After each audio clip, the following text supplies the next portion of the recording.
Yang நகரில் இன்றைய மாலை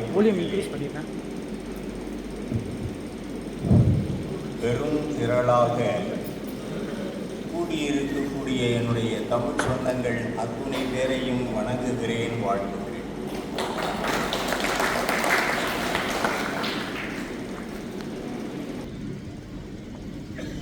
உலகிலேயே பல மனித இனங்கள் இருக்கின்றன.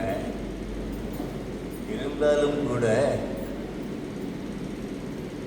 அதிகமான விழுப்பங்களை, அதாவது உயர்ந்த சிறப்புகளை, பலதுறை வல்லாண்மைகளை, பண்பாட்டின் உச்சங்களை தொட்டிருக்கக்கூடிய ஒரே இனம் எது என்று என்னுடைய அனுபவத்தில் நான் பார்த்த வகையில்